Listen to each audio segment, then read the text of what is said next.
Chapter 5 Articles. A, N, and the are called articles. They are used before nouns and noun phrases. A, N और the जो है वो articles हैं, ऐसा हमने पहले भी पढ़ा हुआ है। और ये जो articles हैं ये nouns और noun phrases से पहले यूज़ किए जाते हैं। Use of A and N, तो यूज़ ऑफ A और N हमने पहले भी किया हुआ है। जनरली हम ऐसे नाउन्स कि जो एक कॉन्सोनेंट से शुरू होते हैं और सिंगुलर काउंटेबल नाउन्स होते हैं उनके आगे हम ए यूज़ करते हैं, जैसे कि a cat, a bat, a rat. ठीक है, यानी कि नाउन जो है वो सिंगल होना चाहिए और काउंटेबल होना चाहिए और वो एक कॉन्सोनेंट से शुरू होना चाहिए, तो उसके आगे हम ए यूज़ करते हैं। For example a cow, a shop, a uniform, a glass of milk and a man, boy, etc. And next is N. N is used before singular countable noun or nouns or noun phrases that begin with vowel sound, यानी कि ऐसे noun या ऐसे noun phrases जो एक vowel sound से शुरू होते हों उनके आगे हम एन यूज़ करते हैं, जैसे कि an ink pot, an egg, an unknown person and an hour. यानी कि साउंड जो है वो वोवेल का होना चाहिए, जैसे कि आवर, तो आवर का स्पेलिंग एच से है लेकिन साउंड जो है वो एक वोवेल का है, इसीलिए उसके आगे हम एन यूज़ करते हैं। A and an are called the indefinite articles because they refer to any person, animal और थिंग। ए और एन जो है वो इनडिफाइनाइट आर्टिकल्स हैं, यानी कि हम ये भी कह सकते हैं कि उनका जो यूज़ है वो जनरल है, क्योंकि वो किसी भी पर्सन, एनिमल या थिंग के आके यूज़ हो सकते हैं। Now read these sentences. There is a boy outside, the boy wants to meet you.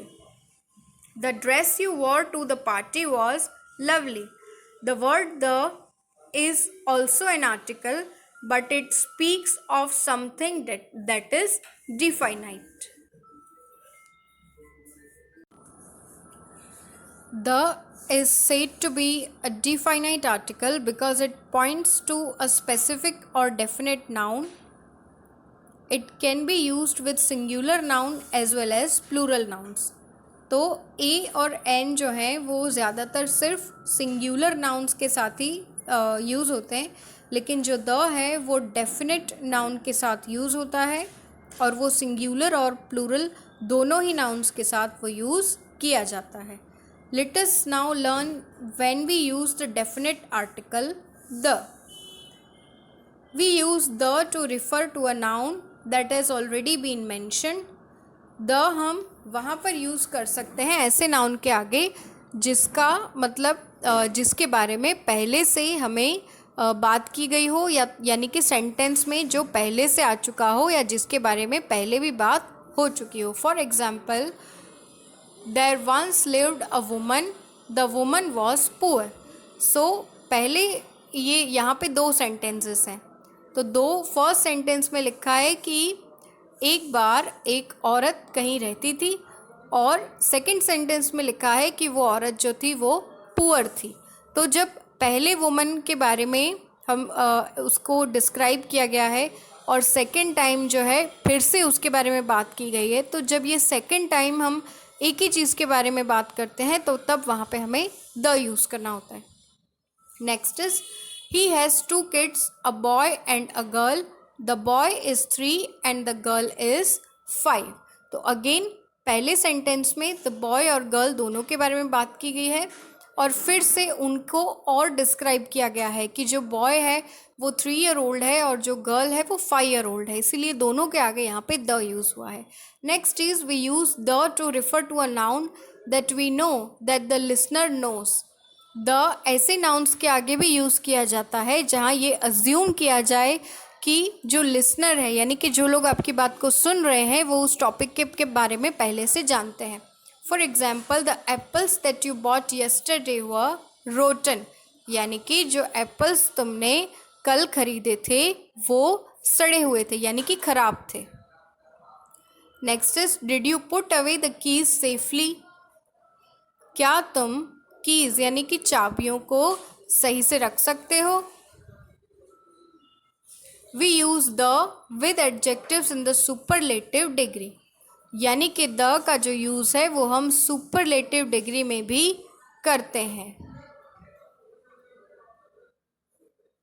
Example, the highest mountain, the tallest building, यानी कि जब सुपरलेटिव डिग्री का यूज़ होता है, जैसे कि सबसे ऊंचा जो है बिल्डिंग या सबसे बड़ा पहाड़, ठीक है, तो ऐसे जब हम वर्ड यूज़ करते हैं तो उनके आगे भी हम द यूज़ करते हैं।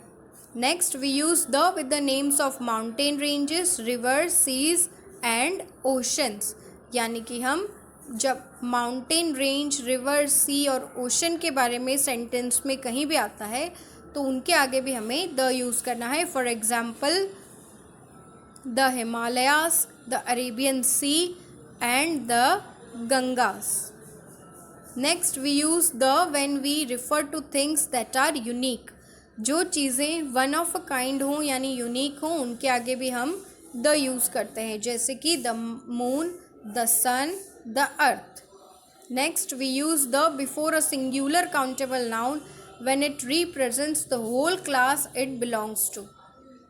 ऐसा singular countable noun कि जो पूरे ग्रुप को रिप्रेजेंट करे उसके आगे भी हम द यूज़ करते हैं। For example, the dog is a faithful animal, the banyan tree is huge. तो डॉग अगर एक फेथफुल एनिमल है तो वो सिर्फ किसी एक पर्टिकुलर डॉग के बारे में नहीं बात की, यहाँ पे सभी डॉग्स के बारे में बात की है। और नेक्स्ट एग्जाम्पल है जो बनियन ट्री का, तो यहाँ पे सिर्फ किसी एक पर्टिकुलर बनियन ट्री की बात नहीं है, ये हर बनियन ट्री की यहाँ पे बात हो रही है। Next, we use the before uncountable nouns that have been made particular, यानी कि द को हम ऐसे जो अनकाउंटेबल नाउन्स हैं उनके साथ भी यूज़ करते हैं जिनको पर्टिकुलर बना दिया गया हो। For example, I drank the milk that you had kept in the kitchen. तो जो मिल्क है उसको हम काउंट तो नहीं कर सकते, मिल्क, शुगर, वाटर, ये सारी जो चीज़ें होती हैं ये जनरली अनकाउंटेबल होती हैं। लेकिन यहाँ पे क्या बात की है, यहाँ पे कहा गया है कि मैंने वो दूध पी लिया जो आपने किचन में रखा था। तो जब हम ऐसी बात करते हैं तो उसके आगे इसीलिए हमने यहाँ पे द यूज़ किया है। Next is the wood used by the carpenter was of inferior quality, यानी कि जो लकड़ी कारपेंटर ने यूज़ की वो निचली कक्षा की थी, यानी कि उसकी जो क्वालिटी थी वो थोड़ी ख़राब थी। Next, we use the before names of the inhabitants of various countries, like the French are known for their style and manners, the Japanese work hard। तो जब हम किसी कंट्री के जो क्लास ऑफ पीपल होता है यानी कि जो उनके लोगों के बारे में हम बात करते हैं तब भी हम उसके आगे द यूज़ करते हैं। We do not use the with, अब कुछ रूल्स हैं कि हमें द कहाँ पे यूज़ नहीं करना। For example, the names of most mountains, for example mount Everest, mount Kilimanjaro etcetera. तो जब हम ये कहें कि हाईएस्ट माउंटेन तब हमें वहाँ पे द यूज़ करना है, लेकिन जब हम ये लिख रहे हैं कि माउंट एवरेस्ट तो वहाँ पे हमें द यूज़ नहीं करना है। Names of cities, for example New York, new Delhi etcetera. Names of continents, for example Asia, Europe etcetera. लेकिन अगेन जब इन वर्ड्स का यूज़ सेंटेंस में दूसरी बार आए या इन्हीं सिटीज़ के बारे में कोई पर्टिकुलर बात की जाए तब हम वहाँ पे द बिल्कुल यूज़ करेंगे। Next is uncountable nouns like chalk and sugar. तो अनकाउंटेबल नाउन्स के आगे भी हम द यूज़ नहीं करते, लेकिन जैसा कि इससे पिछले सेंटेंस में हमने देखा कि जब एक ऐसे नाउन के बारे में बात कर रहे हैं कि जो चाहे अनकाउंटेबल है लेकिन उसी के बारे में बात हो रही है कि जैसे कि पहले सेंटेंस था I drank the milk that you had kept in the kitchen, तो अगर इस तरीके से कोई सेंटेंस होगा तो उसमें हम द यूज़ करेंगे। Next is for example, I am making a statue out of chalk, Too much sugar is not good for health.